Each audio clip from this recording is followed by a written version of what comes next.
Look at me and say your name. Sergeant Morset. Hey, let's all hold it down. You ready, Sergeant Morset? Ready, Gunny? Yeah, you ain't ready. Look! Oh my God!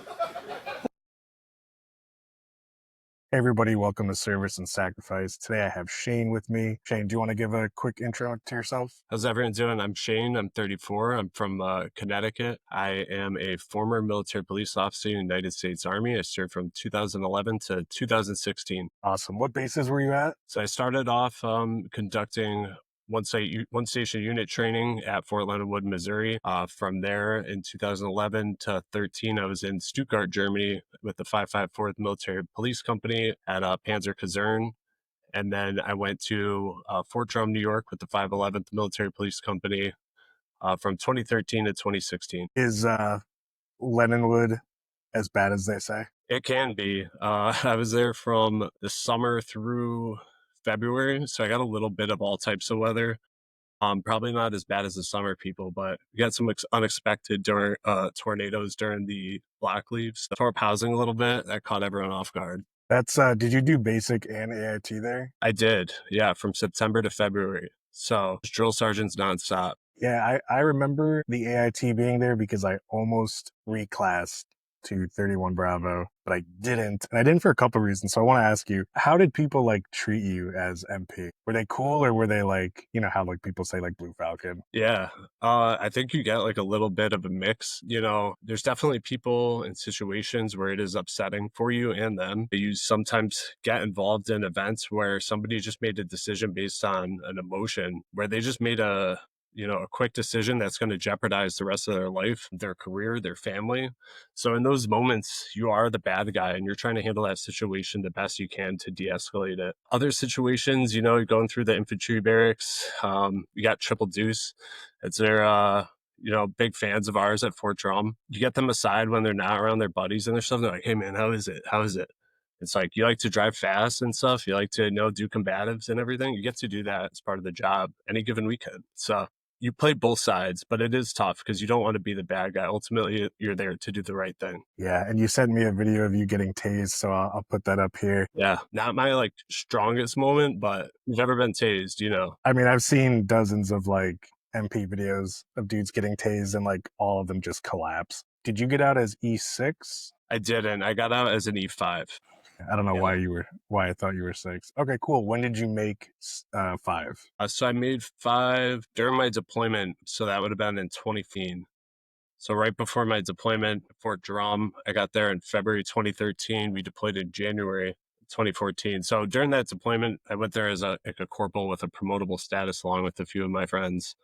So that was pretty cool. So I went over there as a team leader, came back and took over squad leader responsibilities. Okay, that was like 3 years. That's not bad. That's pretty quick. My points were maxed at 3 years, so that was cool. Nice. Yeah, I don't know if we talked about it, but I was a 13 Mike in MLRS in Fort Sill. I joined in 2010, got out in February 2013, saved up 54 days of terminal, so I technically got out like mid-December. Nice. And a few episodes back, I talked about some of the MOSs that were like eligible to be reenlisted, and MP was one of them. But like, I don't know, dude, I like didn't want to go. I don't know how I felt about like going back to AIT. I also like really didn't want to get tased or like sprayed again. Yeah. So I don't know. I passed up on it, but I'm jealous you went to Germany because Germany was one of our duty station options. Like literally, I signed the paperwork to enlist and they were like, overseas stations are Germany and Korea. And I was like, sick. And then I got out of AIT and they were like, Germany's gone. Oh my God. So how was it? Germany was great. And I think like, before this, we talked about the time frame where you and I were in. Like that 2011 time frame was very interesting as far as people starting off their military career or ending it during the middle of like GWAT and You had some well-rounded leadership. You also had a lot of people getting ready to get out. So my experience there was we had all these privates just ready to come in and get after it, and training and maybe deployment, but also get after it in Germany. But we also had all these people who've been around a little bit who were looking to relax. So it was a crazy combo. Germany was great, I'd say, for location geographically for new soldiers, based on your ability to kind of travel and spider web out. If you are in an MOS that gets those 4-day weekends, it was hard for MPs because we're doing road work or gates plus training out in the field. But anybody else, you really do have the ability to just shoot away for a weekend. So that was cool. I was able to find the opportunity to do that. The difference between being stateside, though, and training was huge. It was night and day between Fort Drum train up experience compared to experience in Germany. But my leadership there definitely prepped me for it. Yeah, I've heard plenty of stories of like supply dudes who were in Italy, for example, and like they would take either a 4-day or like block leave and just hop on a train and go see like all of Europe. And I'm like stuck in Fort Sill in the Midwest where there's like literal tumbleweed. Yeah. Oh, man. So I wish when I enlisted, I considered like MOS duty stations opposed to just like a badass combat MOS, which like, Yeah. you know, it's like whatever. Yeah. So other than that, how did you like being an MP? So being an MP overall, I liked it. I think my career really kind of picked up at Fort Drum. I think the ability of being there gave me more opportunities for schools. So, I mean, I was going to, Soldier of the Month, non-commissioned officer of the month boards, where some of those school experiences played off, like 𝐸├▒. But one of the schools, like you mentioned, I did get tased and sprayed again. You do have to get sprayed if you're going to carry OC spray at any duty station you go to. A taser is optional to be tased, so that is nice, but I did get it for the experience. But so non-lethal weapon instructor school, that was fun. You got special reaction team marksman observer. So experiences with those led me up to things like doing security details at West Point or providing security for the Secretary of Defense when he came in toward Fort Drum. So overall, I think it was exciting. Every day was different. You get a little bit of mix-up based on being on garrison, but you also get to go and do the field and combat arms kind of experience in a deployment setting. Did you do combatives also? Probably not as much as the infantry guys did. I mean, I didn't do anything beyond the basic. The military police school, STEM Village, has their own thing called mock levels, and I'm sure they have different things now. They're mechanically applied control holds. You're kind of just using people's momentum against them. It works great as a drunk party trick. That's fun, but not like combatives 1, 2, or 3 or anything like that. Yeah, I mentioned on a previous video, I went to level 1, took 2.5 years for like my brigade to be on like rotation for trading, which I don't understand why that's a thing, but Yeah, they wouldn't let me go to level 2, unfortunately, because it takes 2 weeks and they were like, we can't have you out for 3 weeks total, which realistically, you know, all we were doing were like maintenance on vehicles, so who cares? yeah. But you mentioned you deployed. Where'd you go overseas besides Germany? So after Germany, I went to Fort Drum, and pretty much we trained up for a deployment as a company size element to Camp Sablu Harrison, which is attached to Bagram. So we were there from January of 2014 to October 2014. We split up the company, so people had the fun side of MP duties, which is ECP, so entry control points. Other individuals, I believe, did some convoy operations out, but the detention facility was there, which held some of the high value targets that were getting brought in, maybe some 9/11 individuals. I can't remember it accurately. And then there was the court was on base. So there was roving security and stuff that was performed around there from our company during that time. Yeah, I knew some MPs that went to 𝐷𝐿𝐵. Okay. Was that an option for you or no? Not me personally. I actually don't know anybody I don't believe I know anybody who went there. I've heard mixed things about it. I know a lot of people who were trying to dodge Korea bullets as MPs. It seems like almost everybody caught it. It's almost a check the block at this point. I don't know for you guys, is Korea check the block or? Dude, it's so funny you mentioned Korea, and I've talked about it on other episodes, but to fill you in, Korea, because they took away Germany, was the only overseas duty station. And I really, really wanted to go right after AIT just because I was like, I just want to get my overseas deployment and see how it is. And I got stationed at SIL, unfortunately, but then I got to my first unit and they were like, hey, you're in luck. every like 9 months we rotate to Korea. So like when I got to my unit, dudes just got back from Korea. And then I was like, sweet, I'm going to go in like 9 months. It'll be cool. Like I'll be like an E3 by then or something. And then like 2 months before that, they were like, oh, we don't rotate anymore. My God. So you have to get orders. And then you also mentioned like 𝐷WAT dying down. And you're right, dude. Like I talked to a lot of people, and the 2010 to like 2013 range is so interesting because I joined, and right after that, like you're not going to Korea anymore rotation thing, we got emergency orders, which for those listening, it's just like much more rapid. Typically, like you get notified that you're going in months, and then people can go home for like a couple weeks or a month or see family. This was like we weren't allowed to go. We got orders to go to Camp 𝐬𝐿𝐵 in Kuwait, right on the Iraq border as QRF. And I was really excited, right? I was like, because I asked my sergeants, I was like, what do you do like as QRF in 𝐬𝐵? And they were like, you're going to sit there in full gear, loaded weapons, like by the vehicles, and any units that get ambushed over the border, you guys like shoot out and go help them. And I was like, oh, this is going to be sick. Like, this is so cool. So dude, we did like a month worth of super intense training, like rucking. They were throwing OC gas at us while we were rucking, which sucked. And our bags were loaded up on the Connex. Couldn't go back home, called my family. We're like, hey, we're going. And then like literally 2 weeks before we were supposed to go, that's when Obama went on the news and he was like, we're pulling dudes out of Iraq. And then like the next day we had formation and the colonel was like, deployment was canceled. Yeah, that sucks. I hate that. And that happens with other fun things too. That happens with like trainings or schools you're looking forward to or whatever. Or ETS, where you think you're going to your next duty station. They're like, nope. Oh, man. Yeah. Did you say you went to air assault? I did. Not at Fort Campbell, though. So I went to Fort Drum's air assault school. So no, is it just the same thing? Yeah.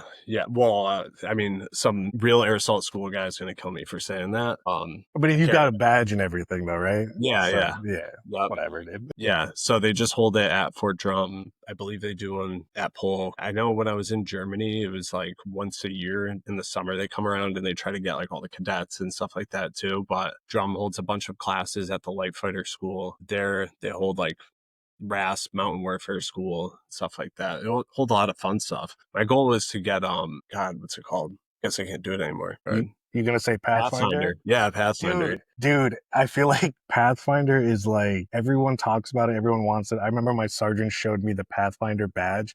Yeah. And I've been informed like 5 times of what it is, and I literally forget every time. Do you recall, like, what do you do? What's the point of it? Pathfinder would be setting up, essentially going out, finding areas for landing zones, and establishing those landing zones and communicating it to different types of aircrafts coming in.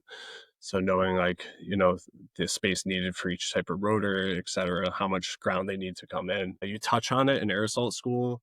I studied that section so much. I was like, if they send me tomorrow, I'm ready. I'm going to pass this. I didn't hear of anybody getting that, but when I'm watching videos and stuff now, I'm seeing it. I'm starting to see the badge pop up a lot more than I used to. So good for them, for those who can get it. I envy them. Yeah, I remember my sergeant told me about it. He went to air assault and he said it was super hard. He said a lot of rucking, a lot of running. He also mentioned like climbing nets was like one of the most difficult part. I don't remember why. I think it was just like so exhausted and your feet are slipping and stuff. What were some of the most difficult aspects for you? I would definitely say the physical aspect, like it's important to get physically ready. Other than the gear inspection is intense. Like if you're missing one ear pro, like it's not in your case and you didn't check it, then you're dropped. You're out that early. And there's a whole line of people sitting there waiting who weren't even on the list.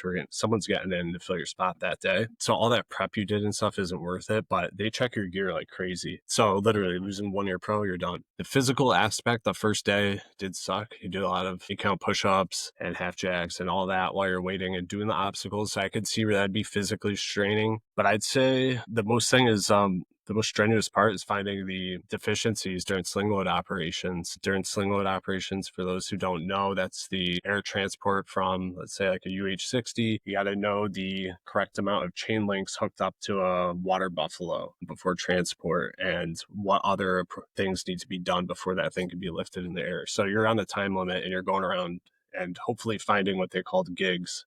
So something that's incorrect. So you're running around like a madman and doing that and just hoping you're finding the right amount. Is that an 8-week school? 3-week. Yeah. So I might be mixing up schools.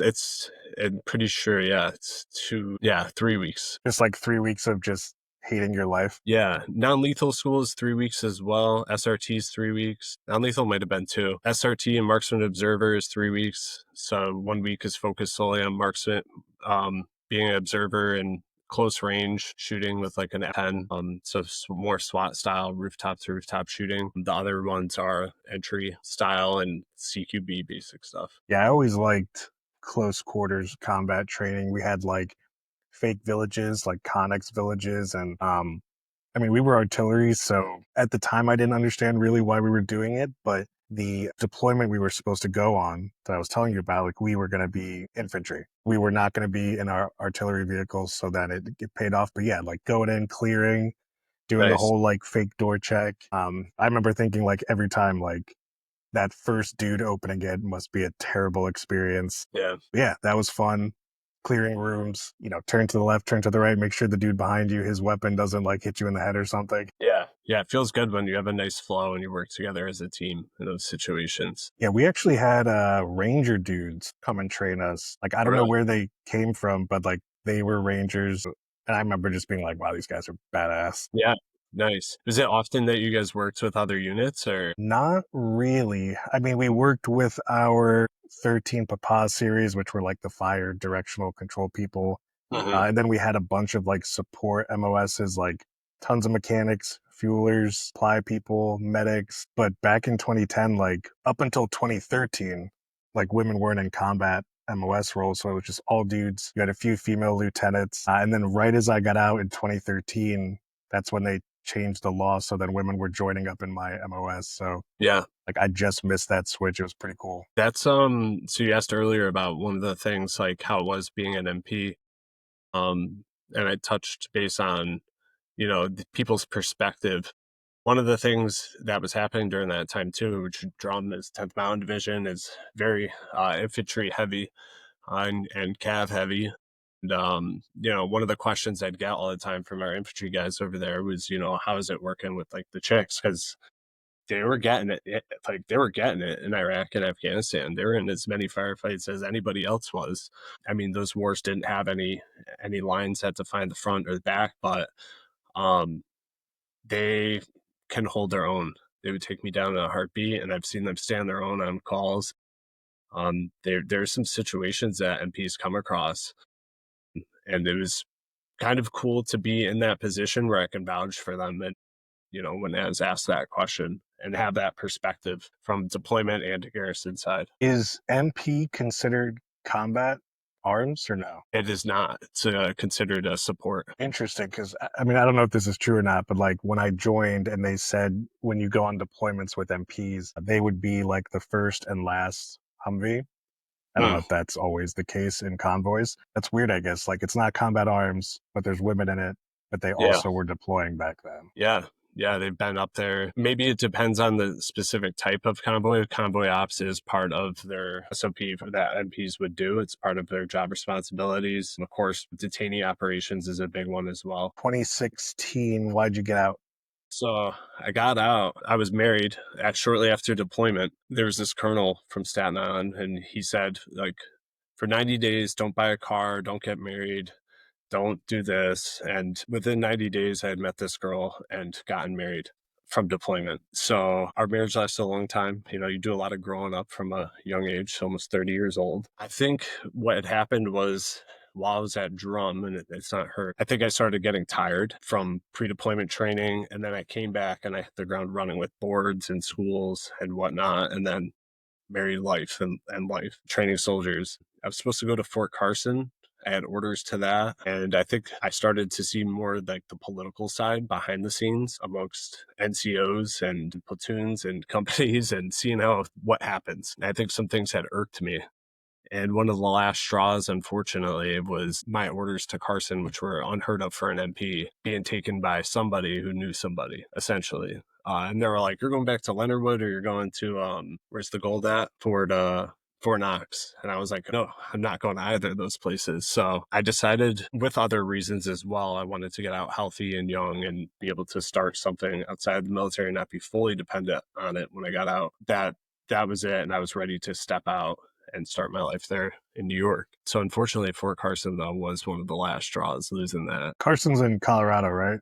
Yeah. Okay. Yeah, I remember for some reason, like I just really wanted to get stationed there. Some buddies, I think everyone does. but I don't even know why. Like some buddies and I in 2011 snuck off post on like a 3-day weekend or 4-day weekend.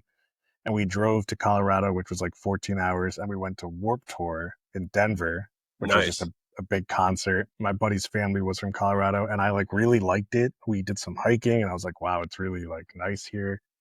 And I remember trying to figure out like what MOSs could get stationed there. I think they had special forces dudes there, right?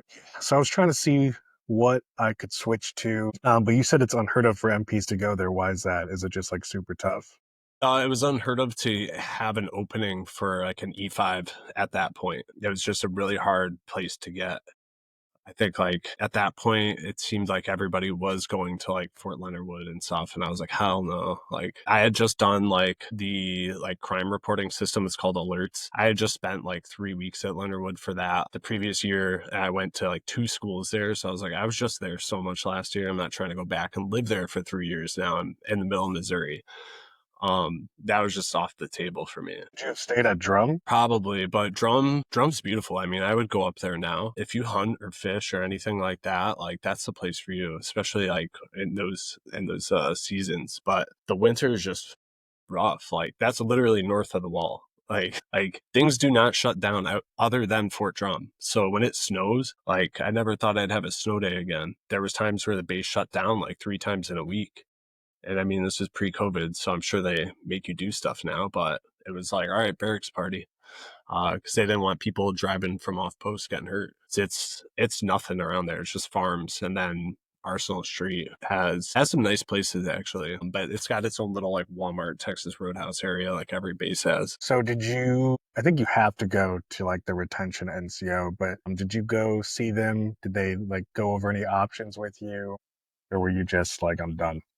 So initially they had talked with me and I've never been the one to go for like money. Like I didn't go for any bonuses or schools when I got in. This is something that I knew I was always going to do. Maybe I'm imagining there was promises made of me getting like a P status or something, but promotable status, but I don't think there was any offers other than Fort Carson. And I think I was just so pissed at the process and it was so short notice that what was given to me as alternatives after I just put so much work in over years, I was not too happy with. Again, I think that was probably a little bit of an impulsive decision, but I also had thought about this and kind of like built this up. This wasn't something where I just flipped a coin that day. I was like, yep, I'm out. That's it. Everybody's had the pissed off E4 or whatever come back into the cage area event. And it wasn't that. This is something where my soldiers and my leadership and my first sergeant at that point had all kind of been like, what are you doing? What's the plan? And we're respectful of it, which was good. You know, I did run across like crusty E7 or E8 at Clark Hall, the garrison out processing center, gave me the classic, like, you're going to get recalled and you're going to be blah, blah, blah. And I'm like, oh, okay, World War III's going to kick off. Was your initial enlistment, so you just did 5 years, right? Like you didn't extend or anything? I had 4, and I loved the Army so much I extended on deployment in Afghanistan, yeah. With an Apache behind me, it was cool. Did you have to extend to go? No, but it was cutting it so close when I got out. I was riding the green wave. I was all about it. I was like, I'm going to catch a second deployment when I get back too. Yeah, my unit went to UAE like Nice. the year that I got out, and I think I had 6 or 7 months left, right? Mhm. And they were like, hey, we're going to UAE. If you have less than like 10 months, they were like, you have to extend for the remaining months. We can't make you go. And my last unit that I was in, for some reason, I did a lot of unit changes. My first unit got disbanded Yeah. because they changed like our artillery strategy for a certain amount of vehicles. Mhm. And the last unit that I was with, like, was just bad. Like, the first sergeant was bad. The BC was bad. My platoon sergeant sucked. One of my favorite NCOs just or PCS to Korea. And I was, points were maxed, like zero possibility of making 5. And for some reason, like, at least back then, artillery was not big on corporals. So, like, even though I was one of the like highest ranking E4s, and I asked them, I was like, can you guys just give me corporal? They're like, nah, we don't really do that. And nobody, that's the funniest part is like, nobody wants corporal, right? You don't get a pay raise, Yeah. which is kind of wild to me. And Right. you're like, all the E5s are just going to give that corporal work, right? But I was like, hey, it's better than nothing. Maybe it'll help me for when points drop. And so I was like, nah, I'm not re-enlisting. Or extending just to go with you. But it's funny you mentioned like promotable status when you were going to re-enlist. Like I made it very clear that I wanted this certain MOS, which was 68 Delta, I think, Surge Tech. Like you Okay. set up the surgery rooms at the hospital. Yeah. It was full the whole time. And my one NCO who was back on rear D with me, like after I told retention like no twice, they were like, hey, if you re-enlist, like I'll put in paperwork for you to be corporal. Man.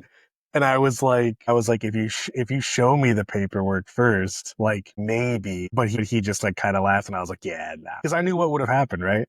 I would have reenlisted, and then they would have been like, oh, The paperwork's lost. yeah, right. That's funny, dude. Points were maxed for a while, and now the point system is completely different. Like back when we joined, we had the APFT, like Right. three exercises, and then they changed it like 5 times, and I'm not gonna say it correctly. They had the APFT, which was the run, push up, sit up, and then Mhm. like you probably did it, but like a few years later after I got out, I think they made like both genders like the same score, right? They changed the So it wasn't, the scoring metrics like still were different based on, yeah, that was after I got out. I came in just late enough where people were still doing like the neck thing and the shoulders and stuff. Like they were still doing that in Germany. I was teaching people like PRT when I got there. Yeah, they did like a combat fitness clause similar to the Marines, I believe.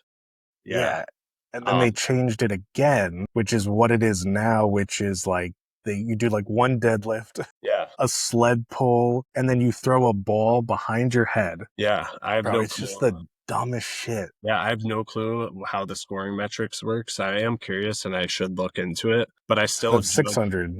yeah, okay. So I don't know the events like how that works, but I feel like if I want to judge my overall fitness to my low to mid 20s, then I'm just going to do an APFT, as horrible as that sounds. But Dude, I remember when I first joined, like, I didn't understand the APFT. I was like, because every time we did it, like, they made us wake up super early, like, way earlier than PT, because they were like, God forbid if we don't start like normal work at the same time. So, like, yeah, we would get up at like 4, and we had to be at the field at like 5:15 or something. And then I remember having like next to no stretching, yeah, minimal right. stretching, even in like the heart of winter, right? And you do the push-ups. I blasted out the push-ups. I never understood the point of sit-ups. They were like, it's your core strength. And I was like, but like, how does that, Yeah.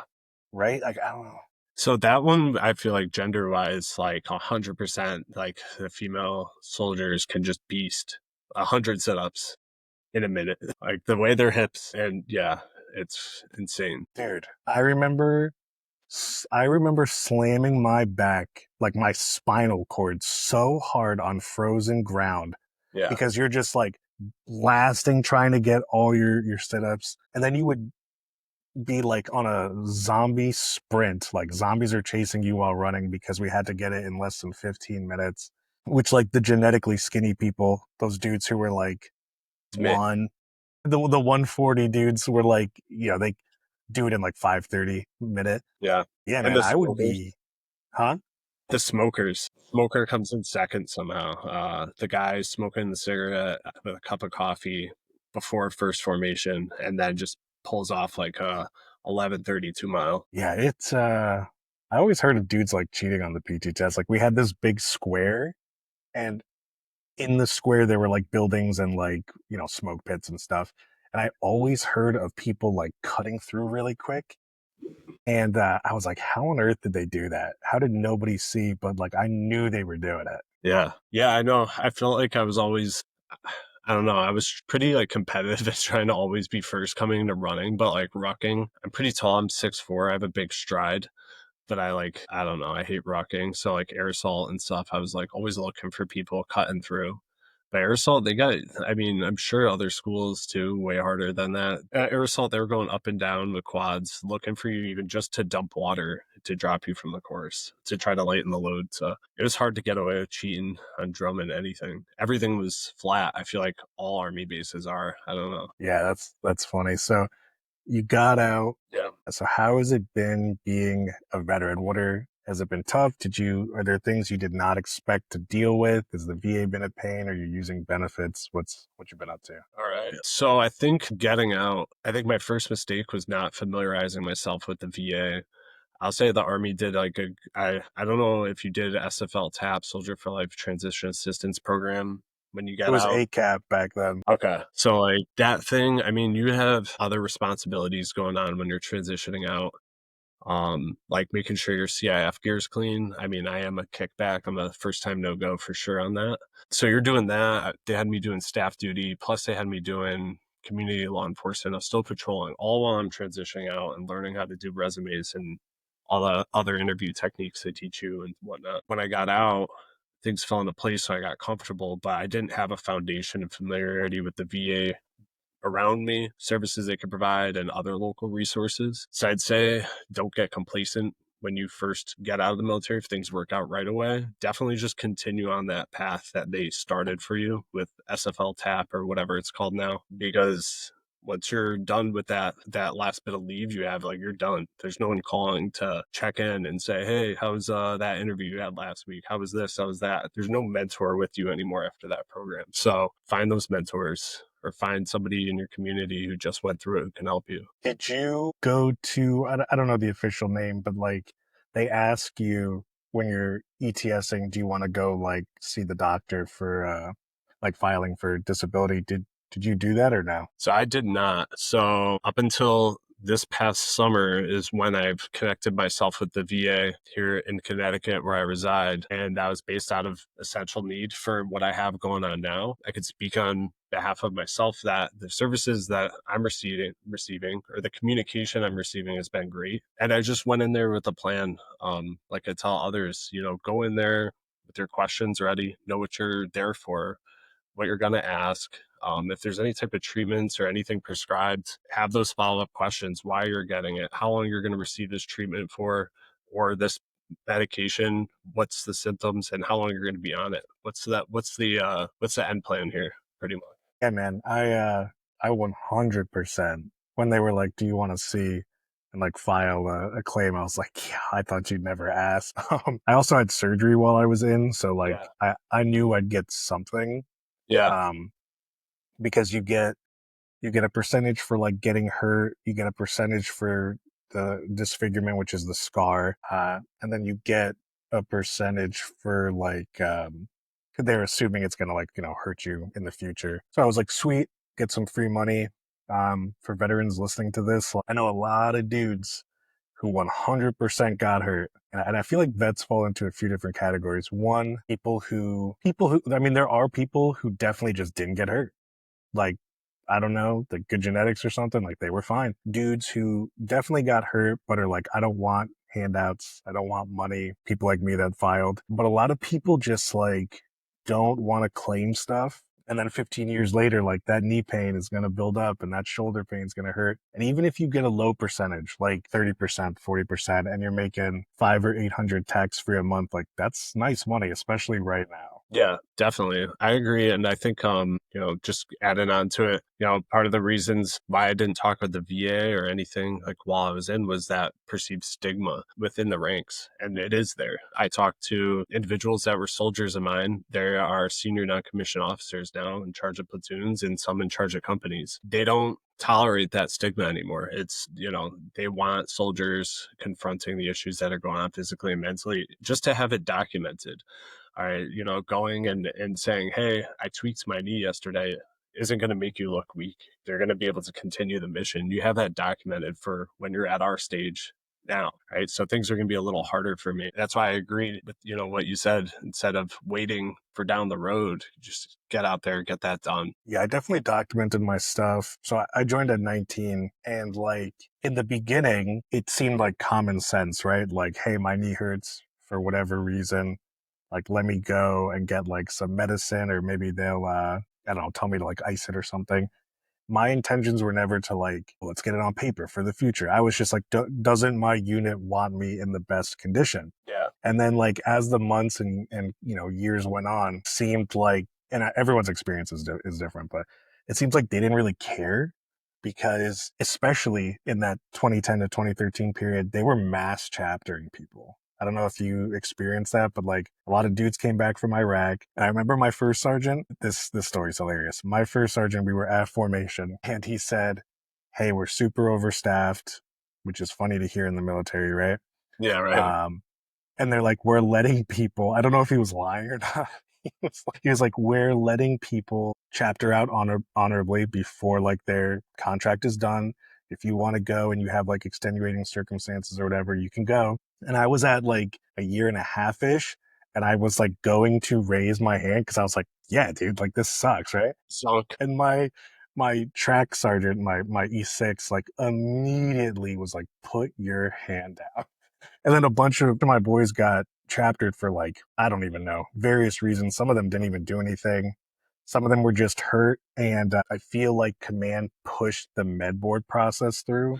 Like they could have stayed in, but they were just like, no, if you can't perform, you're out. Yeah. I feel like I saw some of that too. And honestly, that could have contributed to like a stigma as well. People thought like, hey, if I go, I'm going to get chaptered out. I don't really want to. I just want to be treated, like. Yeah. So I saw there was probably some concern about that. Like if you're hurt, they'll kick you out. But I definitively remember the stigma back then, which it sounds like it's maybe less when you were in or less now, was like, if you go to sick call, like AKA, if you're just physically hurt, they were like, you're a shitbag. You're not a good soldier. You're malingering, which is intentionally trying to get out of work or PT or running, which was like, I feel bad for my 6s and 7s back then, because I feel like they were brainwashed, because those were the dudes, those dudes joined in like the early 2000s. Like they're the ones that went to Iraq in the worst conditions. Cause those were my drill sergeants. Those dudes were like, we were in Iraq, like 01, 03. Yeah. Crazy shit stories.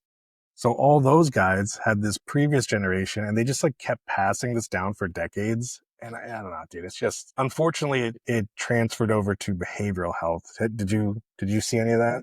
As far as like stigmas going towards behavioral health, or experience individuals with behavioral health concerns or like issues? People did not want to go to behavioral health because they were very concerned that they would get like psych chaptered, right? Like, yeah, I feel like yes and no. I feel like it's hard to tell. I feel like you'd pick up on it. I feel like a civilian would pick up more on it, because there is such an issue with substance abuse and drinking in the military, especially in the barracks, that you wouldn't necessarily be able to tell if somebody was, let's say, drinking or overindulging a little bit more, instead of going to like behavioral health and talking through something. I feel like there has been a wave of acceptance post-COVID and during COVID of people navigating mental health issues and concerns. I think the military's done a good job of pressing it, and I hope that it's better than it was. I just honestly, I don't truly know. I feel like as MPs, there was a lot of concern over not being able to do what's everyone who signed up to be an MP does, and that would be provide community law enforcement, meaning being that patrol, going to calls for addressing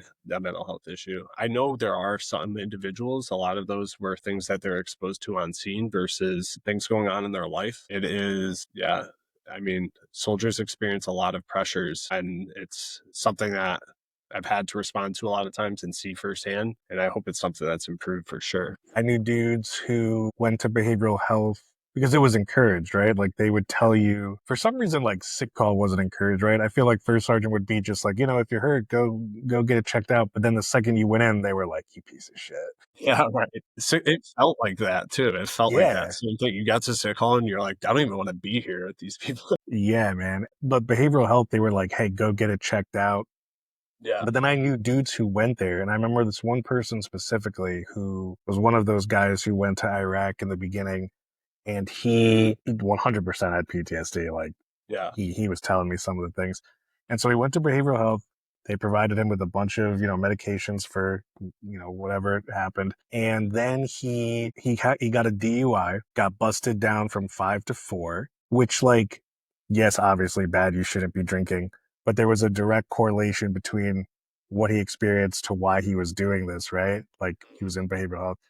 And so they busted him down. And then, like, he would get back from behavioral health meetings and he'd be like late to formation or like late to like field training. And they like looked at him like, oh, he was at an appointment. Yeah. And I remember being a young private and I was like, dude, this is kind of screwed up. Yeah. And he doesn't really have a choice. So he misses that and he's like done. Like if he misses his appointments too. I think they made it like mandatory. Like, I think if you like went and the therapist was like, oh, this person needs to be here, they had to go. Yeah. I remember it definitely was like, I did have to escort soldiers to behavioral health appointments. I would say that on a scheduling basis, when it comes to all the fun stuff like staff duty, CQ, whatever, the D is 6 for MPs, at the time was 100% staffed by the gate guards or by MPs, the gates were. Now it's a mix of everyone at Fort Drum, but there was feelings about people not being able to do certain things and falling under that stigma. So, it's a little messed up. Are you, not to shift the No. conversation rapidly, but are you like, do you scroll on social media a lot? I do. Different. Okay. Dude. Yeah. So I don't know if you're going to find this funny, but for some reason, this MP joke cracks me up. So like, for those of you who don't know, when you come onto your military base every day, you have your CAC card, which I don't remember what it stands for, but it's just like your ID card. And I think it was just the MPs who were the gate guards who look at it, scan it, open it. And like, I'll see people commenting, like either they're like Air Force security forces, which is Air Force MP, and people will comment. And dude, everybody says the same comment. They just go, just scan the CAC, bro. Yeah. Have you seen that? Yes. I don't know why I find it so funny, but it's just like, I could tell like the MPs in the comments get annoyed because they're like, we don't just scan cards and lift up the gate. Dude, the gates. The gates are probably like my least favorite thing, I'd say. They perform a purpose. Random anti-terrorism measures, the vehicle searches and everything are great. Keeps everyone on their toes. Seen some interesting things, but yeah, like nobody wants to hear you, especially at the wee hours of the morning going to PT, like climb to glory, sir, like salute. So yeah, the gates were something I just tried to avoid as much as I could. And I feel bad for those who have to partake in that activities now. I was always, because I lived off base, I was always super concerned about driving through the gate really late at night if I was like going to see somebody, or like even being like DD. Not that I ever turned away DD, but like for some reason I was just really concerned that like some pissed off MP would be like, are you drinking? And then like tell your commander something. So I just like avoided past 10 p.m. coming on post. Yeah. We tried to do the same thing. We were definitely avoiding, because it's not like, a lot of the time it's the other companies. So Fort Drum had like 4 MP companies in a detachment. So, we could be on our green cycle. So we're in the field training. So it's 2 other companies who are working the gates. We don't know them like that. So, we try to sneak past them or just stay on base or take a cab. Because there wasn't Ubers yet in New York at that point. You guys weren't all cool with each other? A lot of us were, but you got Blue Falcons and MPs, how it is. I do have one quick funny MP story for you. So I don't know on Drum if they had MPs and like base police. I don't know what they're called. But on SIL, yes. Yeah, on SIL we had MPs and then like civilian police who also were, their jurisdiction was just the base. I was this E3.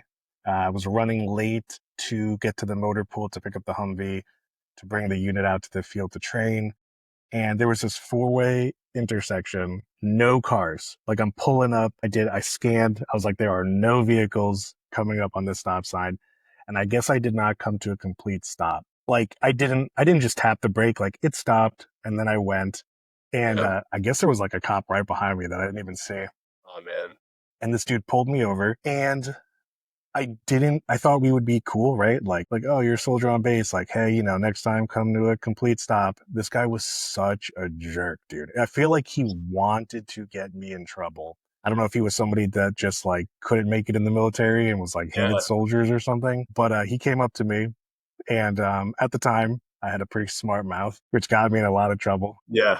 And the first thing this dude said was, he was like, "Do you know the definition of a complete stop?" And Yeah. I immediately reacted with a smart ass comment, and I said, "I left my dictionary at home." Hush. And then at the time, I didn't know that when cops tell you to put your keys on the dashboard, the next step is you're getting out of the vehicle. Apparently, my license was suspended because I forgot to pay a speeding ticket. But every month, the MPs came down to our motor pool, Yeah. and they purposely would check our CAT cards. Are you serious? Yeah, and they would tell us, they literally, I had to say this to the judge because I Yeah. didn't even know my license was suspended. The MPs would say, "We're scanning your CAT card to make sure you don't have warrants, your license isn't suspended." And every That's single, crazy. yeah, and every single time they gave it back to me. So I was like, okay, I don't know, everything's cool. And he was like, "Oh, your license is suspended." And I was like, "What are you talking about?" And Yeah. he was referencing a ticket that was like literally a year prior, and I've been driving around this whole time, had no clue. And he was like, "Hey, spread your legs, put your hand on the roof." And I was like, "For what?" He's like, "Oh, just making sure you don't have a weapon on you." And I was like, "I don't." And then he just immediately grabbed my wrist and cuffed me, My like gosh. very forcefully. And I was like, "Dude, what are you doing?" If you could have just asked me, and I would have been like, "Sure, I will come down to the police station with you. I'm not like, I'm not like a violent offender." Man, So those guys were good, but yeah, I'm sorry you had that experience. platoon sergeant was very upset. I tried to explain myself like I did to you, and I was like, "I don't understand. Like, the MP scanned my card every month." And all he said was, he's like, "Why aren't you standing at parade rest?" And I was like, "Dude, come on." What time did he have to come get you? Did he come with staff duty or like? No, he came immediately. Oh, He came, like, they called my unit. They were like, "You got to come get him right now." Nothing happened. I didn't get in trouble. yeah. Like, my unit didn't get me in trouble. I paid a very small fine, and then I just had to like call the DMV and get it reissued. All right, man. Can't believe that guy grabbed you like that. This Mm. Dude, guy's like the show cops like manhandled me. right. And so like there's definitely like MPs, there's like different classes of MPs. You have like your straight up road dog, we'd call him, which would be like your guy who wants to be in like the traffic unit on the base. And he's the person looking for speeders and stuff. You have your other guy who's like his combatives. He wants to be SRT and stuff. So if there's like a barricaded subject, he's definitely going to be there right up on patrol supervisor's ass trying to get in the house. And then there's the person who maybe went to EOD school and failed and had to reclass and become an MP, and they're just cruising. They're just there for the ride every day, trying not to get cases. Yeah, it's interesting to see the different three, but they all work together. But if you're not in it and like have that mentality and show up to like a call and people know that you look like you're trick or treating and you're not gonna do your job correctly, you get called out pretty quick. Yeah, I mean, I heard stories from my buddies who were like, "Oh, I just got pulled over. He wrote me a ticket for going 3 over." And I was just like, "Dude, what? Why are people doing that?" It's insane. It's like there is an aspect to community relations, like big time. Doing that isn't going to get you promoted any faster in your unit. It's not getting any respect or any respect. It's annoying everyone else who's in their patrol cars because they're just hearing you on the radio all day now. So, Well, to wrap it up, do you have any advice that you would give to either active duty who's thinking about just ETSing or recently separated veterans? yeah, I'd say both. I'd say active duty. I'd say we're at an interesting time with our military, especially Army right now, coming from the Army. Before you make a decision to get out of your career, look where you're at. If you got a family, communicate with your family, see what you guys got going on together, and really weigh it out and make sure you have a plan on where you're going and what your options are, not just employment wise, but what your options are within that community, what you have for support and resources. If you do get out, the same thing applies, but make sure you're able to reach out and grab those community resources and your supports and hold them a little tighter, because communication and I'd say not getting complacent, being actionable is the most important things, and having somebody there with you through those steps, you're going to be golden. So good luck to you all out there. Yeah, and make sure you pay your speeding tickets because they will suspend your license. Yeah, 100%. 100%. Well, thank you for coming on. Yeah, thank you, man. Appreciate it.